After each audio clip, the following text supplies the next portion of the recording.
지난 1월 20일이었죠. 중국 우한에서 온 여성의 확진으로 시작된 코로나19와의 전쟁이 100일을 맞았습니다. 한때 세계 100여 나라에서 입국을 거부할 만큼 많은 환자 발생을 겪기도 했지만 지금은 안정기를 유지하면서 새로운 생활 방역으로 전환을 꾀하고 있습니다. 유재복 해설위원과 함께 코로나19 100일 진단해 보겠습니다. 어서 오세요. 네. 자, 코로나19 100일 동안 참으로 많은 일들이 있었는데요. 네. 자, 어떻습니까? 우선 짧게 한번 소회를 정리해 주시죠. 이 코로나19 사태 네. 초기에 감염병 전문가가 이런 얘기를 했습니다. 그 코로나19의 발생 양상이 지진과 비슷할 것이다. 이런 예측을 했거든요. 예. 그러니까 전조가 있고, 그러니까 작은 전조가 있다가 이것이 이제 폭발적인 본 지진으로 이어지고 그 후에 수많은 여진들이 이어지면서 계속 발생이 이어지면서 잦아들 것이다. 이런 예상을 했는데 지금 돌이켜 보면 그 예상이 어느 정도 맞는 것 같습니다. 네. 그 2008년에 중국 쓰촨에 있었던 대지진도 본진이 지나간 다음에 여진이 6만 차례쯤 왔었거든요. 예. 그리고 굉장히 길게 오래 갔었죠. 예. 그러니까 이 코로나19도 역시 마찬가지로 우리는 신천지 교로 인한 그 확진 폭발이 있었지만 그 후로도 끊임없이 크고 작은 감염이 이어지면서 지금 계속 오고 있고 점점 잦아드는 모양새를 하고 있습니다. 예. 저는 제 개인적으로는 이 코로나19 100일을 3단계 정도로 시간의 흐름에 따라 나누고 싶은데요. 네네. 처음에 이제 첫 환자가 발생해서 환자가 30명까지 이르렀던 2월 17일까지 이때를 발생 시기로 볼 수 있을 것 같고요. 네. 2월 18일 그 코로나 31번째 환자 이후에 신천지에 확진 폭발이 있었고 이것이 이제 하루 수백 명씩의 발생이 있었던 2차 그 폭발 시기를 볼 수 있고요. 네네. 그리고 이달 6일 그러니까 지난 6일부터 하루 확진자 숫자가 50명 아래로 떨어진 상태에서 그랬었죠. 계속 예. 유지가 되고 있습니다.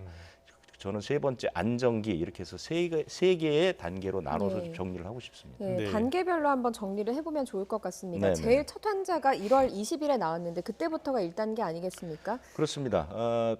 중국에서는 12월 말쯤 첫 환자가 나왔죠. 그런데 우리는 1월 20일에 첫 환자가 나왔습니다. 이 사람들은 다 우리의 설, 춘제를 휴가를 보내기 위해서 중국에서 들어온 사람들, 예. 특히 우한 지방에서 들어온 사람들에서 이제 감염이 일어났고 그로부터 2월 16일까지 30명의 확진자가 나왔는데 그때까지는 집단 감염이라는 것은 없었습니다. 예. 대부분 중국의 여행 이력을 가졌던 사람들, 해외 여행 이력을 가졌던 사람들이 들어와서 한두 명 정도 접촉에 의한 전파가 이루어지는 이런 상태였고요. 네.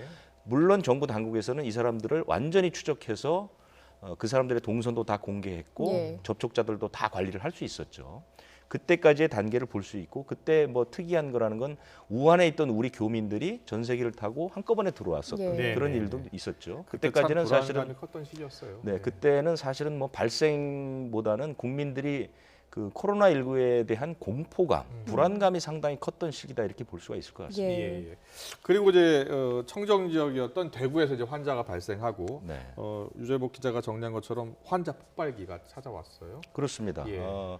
그때 정은경 그 방대본 본부장이 발표했던 그 대구에서 확진자가 나왔다는 그 상기된 그 브리핑 목소리가 예. 지금도 들리는 듯하는데요. 그로부터 환자가 이른바 폭발적으로 늘었습니다. 네. 이제 하루에 한두 명이던 환자가 하루에 100명 이상씩 늘어났고 예. 심지어 2월 26일에는 1000명을 넘었습니다. 그리고 예. 2월 29일에는 하루에 900명이 넘는 환자가 나왔죠. 그래서 매일매일 100명 이상 수백 명씩 이제 늘어나는 그런 시기를 맞게 네. 됐고요. 네. 그래서 국가에서 대구 경북 지역을 그 비상 지역으로 선포를 하기도 했고 네. 국가의 모든 역량을 총 집중해서 코로나19 방역에 매진을 했던 그런 시기입니다. 그러면서 그 고강도 사회적 거리두기도 시작이 됐었죠. 예. 그러면서 환자의 수가 3월 말부터 조금씩 줄어들기 시작했습니다.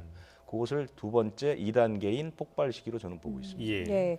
사실 정부 당국이 방역에 매진했고 의료진도 참 노력했고 국민도 더불어서 노력을 했습니다. 네. 그러면서 조금씩 환자가 감소하기 시작했고 이번 달 들어서 완연한 감소세를 보이지 않았습니까? 그렇습니다. 4월 6일 정도부터가 좀 3단계에 들어섰다 이렇게 분석을 하셨죠. 고강도 사회적 거리두기가 이제 두 차례 연기가 계속 됐는데요. 그러면서 국민적 피로감이 상당히 높아졌죠. 예. 이제 봄이 왔고 또 이제 선거도 얼마 앞두지 않은 상태였고 이달 초는 뭐 부활절이라는 큰 행사도 있었습니다. 그래서 정부가 마지막으로 한 번 더 그 사회적 거리두기를 연장하면서 두 가지 조건을 내세웠죠. 하루 확진 환자가 50명 미만, 그리고 경로를 알 수 없는 환자의 비율이 5% 이내로 열흘 이상 지속되면 이제 생활 방역으로 전환을 검토해 보겠다. 네. 그래서 제가 이제 4월 6일부터를 3단계 안정 단계로 잡은 이유는 예. 그날부터 하루를 제외하고 예. 8일을 뺀 나머지 날은 모두 환자가 50명 아래로 내려갔습니다. 예. 특히 지난주부터는 하루에 10명 안팎으로 줄었죠. 예. 그것도 대개 해외에서 들어오는 환자들이 많고 예. 순수 국내 발생은 한두 명, 서너 명 정도에 그쳤습니다. 네. 현재는 정부가 방역의 그 방역 당국의 그 힘 안에서 예. 완전히 안정적으로 관리할 수 있는 숫자는 유지되고 있지만 네. 앞으로 이제 남은 과제는 남은 일주일 동안 예. 특히 황금 연휴 동안 어떻게 환자 발생을 막느냐, 이것이 이제 마지막 생활 방역으로 넘어가는 관건이라고 볼 수가 있습니다. 예. 방역 당국이 계속해서 긴장의 끈을 놓지 말 것을 당부하고 있는 이유 중에 하나가 아직도 감염 경로가 불확실한 그런 네. 환자들이 계속 발생하고 있지 않습니까? 전체적으로 지금까지 나온 모든 신규 확진자 가운데 감염 경로를 알 수 없는 환자의 비율은 5%가 안 됩니다. 네. 그런데 정부가 걱정하는 것은 최근에 네. 이 비율이 많이 높아졌단 말이죠. 예. 그러니까 4월 12일주, 지금부터 2주 전에는 일주일 동안 173명이 발생을 했는데 이 중에 감염 경로를 알 수 없는 환자가 3명이었습니다. 예. 굉장히 낮았죠. 네네. 그런데 지난주에는 65명 가운데 6명이 감염 경로를 알 수 없는 환자였습니다. 그러니까 네. 거의 10% 가까이 되는 것이죠. 네. 이것이 이제 정부를 걱정스럽게 하는 것이죠. 예. 감염 경로를 알 수 없으면 환자가 지역 사회에 존재하고 있다는 뜻이 될 수 있고요. 네. 눈치채지 못하는 사이에 지역 사회에 전파될 가능성이 굉장히 높습니다. 그렇죠. 알면 얼마든지 막을 수 있지만 모르기 때문에 못 막는 상황이 오는 것이거든요. 이것이 자칫 지역 사회에 조금 광범위하게 전파되면 클러스터가 발생할 수 있는 것이죠. 이제 그런 그러네요. 부분들을 굉장히 걱정하고 예. 있는 겁니다. 지난주 65명 발생했는데 지금 감염 경로가 불확실한 환자가 6명. 네, 그렇습니다. 그 전에는 불확실한 환자가 3명이었는데요. 그렇습니다. 네. 예. 지금 알겠습니다. 이 코로나19의 특징 중에 하나가 바로 무증상 감염입니다. 무증상 감염 비율이 상당히 높은 편인데 이 점도 정부가 좀 걱정하는 부분 중에 하나죠. 그렇습니다. 무증상도 역시 마찬가지입니다. 이게 조용한 전파의 가능성 때문에 그렇거든요. 네. 본인은 알 수가 없는데 그 코로나19에 감염돼 있는 상태니까요. 이 사람은 다른 사람에게 전파하는 것을 본인도 모릅니다. 그런데 감염이 되는 것이죠. 물론 이것은 우리나라가 워낙 초기에 검사를 하기 때문에 진단 과정에서 사실은 이제 감염 여부를 아는 경우가 많거든요. 예. 이거 어찌 보면 긍정적인 측면이 있습니다. 뭐 유럽처럼 뭐 프랑스처럼 6만 명을 조사했는데 4만 명이 뭐 양성이 나올 정도로 이런 만연이 된 상태가 아니라 우리는 아주 초기 단계부터 검사를 빨리빨리 하기 때문에 잡아낼 수는 있는 것인데요. 예. 예. 지금 그 방역 당국이 뽑아낸 그 비율을 보면 네네. 구로 콜센터는 한 8% 정도인데 반에서 무증상 감염 비율? 네, 예. 의정부 성모병원은 30%쯤 되고요. 지역별로 차이가 많네요. 예천구는 36%가 됩니다. 아. 이렇게 되면 사실은 모르기 때문에 방역 당국이 손을 쓸 수 없는 사람들이 꽤 많다는 것이죠. 네. 이런 부분들이 걱정스러운 부분으로 또 하나 꼽히고 있습니다. 네, 우리가 코로나19에 대해서 많이 알고 있는 것 같지만 아직도 정확히 모릅니다. 알아나가는 과정에 있는 거죠. 그렇습니다. 근데 이제 무증상 감염 얘기가 처음 나왔었는데 그때 이후로 계속 무증상 감염 비율이 높아지고 있는 게 좀 우려스럽습니다. 네. 그리고 감염이 의심되는 사람들의 자가격리 정책 한번 보면요. 질병전파 차단하는 데 상당히 유용했어요. 그렇습니다. 예. 자가격리가 본격적으로 시행된 게 이제 특히 외국에서 들어오는 사람들을 전원 자가격리한 게 이달 1일부터 시작을 예. 했는데요. 그때부터 사실은 발생 비율도 상당히 떨어지고 예. 환자도 상당히 떨어지고 무엇보다도 발생한 환자들이 입국 단계에서 전부 관리가 될 수 있고 이 사람들의 위치를 다 파악할 수 있기 때문에 네. 뭐 환자가 발생하더라도 바로 치료할 수 있는 이런 그 상태가 만들어졌는데요. 예. 문제는 자가격리를 위반하는 사람들이 좀 계속 는다는 얘기입니다. 아, 예. 지금까지 286명이 무단 이탈을 했죠. 무단 이탈을 했는데 대부분 보면 뭐 잠깐 외출하는 경우는 문제가 없는데 네. 상당히 악의적으로 이탈하는 사람들이 있습니다. 그래서 네네네. 이제 구속된 사람들도 있고요. 외국인은 추방된 사람도 많이 있습니다. 예. 그래서 이제 정부에서는 자가 격리 안심밴드라는 거를 이제 어제 도입을 했습니다. 네. 어제 도입을 했는데 1,970개 정도를 지자체에 나눠줬는데 아직까지 이 자가격리 안심밴드를 착용한 사람은 없습니다. 왜냐하면 예. 어제 0시부터 적용이 됩니다. 그 네. 전에 어겼던 사람은 해당이 안 되고요.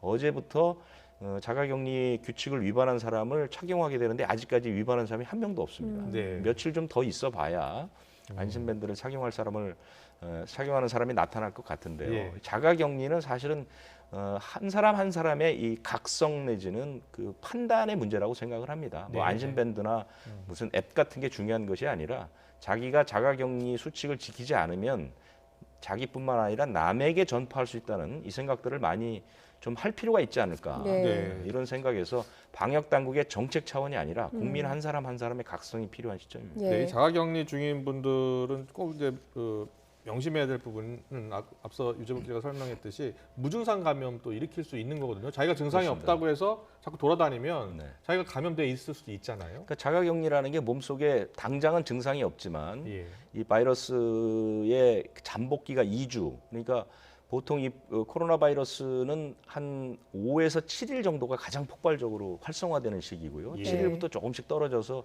14일이 지나면 이제 사멸을 하게 되는 거거든요. 네. 그렇기 때문에 2주 동안 자가격리를 하라는 얘기가 되는 겁니다. 자가격리를 꼭 지켜서 이 의무를 지키지 않는 사람들이 이제 해당이 되는 거잖아요. 그렇습니다. 이 안심밴드요. 그렇습니다. 안심밴드 차는 사람이 없었으면 좋겠어요. 예. 계속해서 반복해서 코로나19 참 모르는 병이다 이렇게 이야기를 하고 있는데 네. 완치 판정을 받고 치료를 끝냈다가 다시 증상이 나타나서 검사를 받았더니 재양성으로 나타나는 사례도 꽤 많이 나타나고 있습니다. 이런 부분도 정부의 걱정거리 중에 하나 아니겠습니까? 가장 큰 걱정거리라고 볼 수 있습니다. 재양성이라는 게 왜냐하면 지금 그 백신이나 치료제가 아직은 없거든요. 예. 그렇기 때문에 재양성을 하게 되면 이 재양성의 원인이나 이런 면역력 같은 게 아직 밝혀지지도 않은 상태이기 때문에 사실은 굉장히 두렵습니다. 이 사람이 완치가 됐지만 언제 다시 양성이 돼서 또 확진을 받을지 모르는 상황이거든요. 네. 이 환자가 꾸준히 늘고 있습니다. 지금 268명까지 늘었습니다. 그래서 예. 사실 이제 정부가 계속해서 이 원인이나 이런 면역력을 좀 알아내기 위해서 계속해서 연구는 하고 있는데 네. 그 결과가 그렇게 쉽게 나올 것 같지는 않고요. 예. 그래서 다행히 아직까지 2차 전파는 일어나지 않았다는 부분이 그나마 위안거리지만 네. 어쨌든 이 재양성의 원인이 밝혀지게 되면 어쩌면 방역의 준칙 자체가 통째로 바뀌어버릴 수도 있습니다. 그렇기 그렇죠. 때문에 사실은 예. 상당히 주의를 기울이고 연구를 좀 빨리빨리 할 필요가 있는 그런 네. 부분이고요. 지금 이렇게 말씀드린 이 네 가지가 정부가 갖고 있는 생활 방역 전환으로 옮겨가기 위한 뭐 걸림돌, 그다음에 무슨 관건 이렇게 예. 볼 수가 있겠습니다. 예. 네. 자, 그런 걱정거리를 이제 남은 기간 잘 정리하고요. 그 네. 고비를 넘어서 이제 생활 방역으로 넘어가야 될 텐데 생활 방역으로 넘어가기 위한 마지막 단계 등교 개학 문제가 지금 수면 위로 싹 떠오르고 있습니다. 네네. 오늘도 또 교육부 총리가 논의를 했다고 하더라고요. 그러니까 오늘 이제 교육부 총리하고 그 교육감들이 만나서 예. 이제 논의를 했는데요. 정부에서는 이 등교 계약을 위해서 한 3단계 정도의 절차를 밟을 생각을 하고 있습니다. 네. 1단계는 이미 끝났는데요. 예. 감염병 전문가나 관계부처와 이제 협의하는 과정을 거쳤고요. 지금이 이제 2단계입니다. 네. 그래서 학부모나 그 교원들의 의견을 수렴하고 그다음에 이제 교육 당국하고 아. 교육감들이 만나서 이제 협의를 하는 거죠. 예. 네. 그 지금까지 제가 취재한 바로는 어쨌든 등교 계약을 하는 방향은 잡은 것 같습니다. 이 시기 문제나 방법 문제를 지금 이제 고민을 하는 것 같은데요. 네. 그게 바로 3단계에서 5월 1일부터 5일 사이에 3단계 절차를 밟으면서 이제 구체적인 방법, 시기 이런 것들이 나올 것 같은데요. 지금 취재한 바로는 5월 3일, 다음 달 3일쯤에 생활 방역 전환 여부 또는 생활 방역을 위한 수칙 이런 것들이 발표될 가능성이 좀 있습니다. 예. 예. 그렇게 되면 3일에 그거 결과를 보고 4일이나 5일 사이에 등교 계약을 발표하고 어떤 방식으로 할 건지를 아마 큰 발표할 윤곽이 가능성이 나오는 거죠. 예. 있을 것 같고요. 예. 준비 기간이 한 일주일쯤 된다고 보면 5월 10일쯤 아마 고3 중3부터 우리는 고3 중3부터 등교 계약을 하는데 그것이 이제 전원이 다 같은 시간에 등교를 하게 될지 뭐 1, 2부제를 나눌지 온라인 수업과 어느 정도 비율로 등교 계약을 할 것인지 이런 것들은 조금 더 시간이 지나 봐야 윤곽이 좀 잡힐 것 같습니다. 예. 등교 계약이 좀 해도 좀 고민인 부분 중에 하나는 실패한 사례도 있기 때문 아닙니까? 그렇습니다. 그런 와중에 또 확진자가 많았던 중국이 등교를 시작했는데 역시 순차적으로 시작했더라고요. 그렇습니다. 뭐 중국은 워낙 이제 굉장히 큰 나라입니다. 그러니까 성 하나가 우리나라보다 인구가 뭐 10배씩 많은 나라 그 성도 있으니까요. 예. 그래서 중국도 이제 우한을 중심으로 해서 많은 사람들이 모여 있는 베이징, 상하이 이런 곳은 이런 순차적 등교를 하고요. 예. 이 코로나19의 피해를 보지 않은 일부 성들은 이미 정상적으로 수업을 하는 경우들이 있고요. 예. 네. 지금 화면에서 보시는 것은 이게 그 중국 초등학생들이 등교한 모습인데요. 예. 모자에 이게 날개를 한 달았어요. 1m 이상 되는 그 모자. 날개를 달았죠. 네. 이게 이제 이 거리를 유지하자는 뜻에서 저렇게 모자를 쓴 건데요. 네. 이 모자는 그 송나라의 태조인 조광윤이 고안한 그 장시모라는 게 있습니다. 네. 네, 네. 장시모라는 게 그 시자가 날개 시자거든요. 아. 그래서 긴 날개 모양의 모자라는 뜻인데요.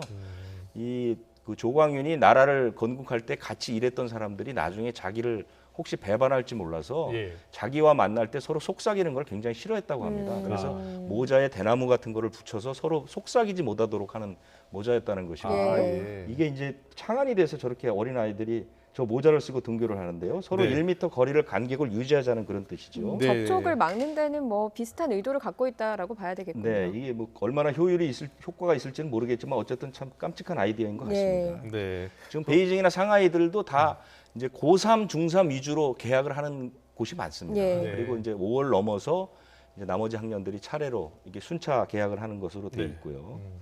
뭐 점심 시간 같은 데는 교대로 하거나 마스크 쓰거나 이런 것들은 우리와 비슷합니다. 예. 네. 네.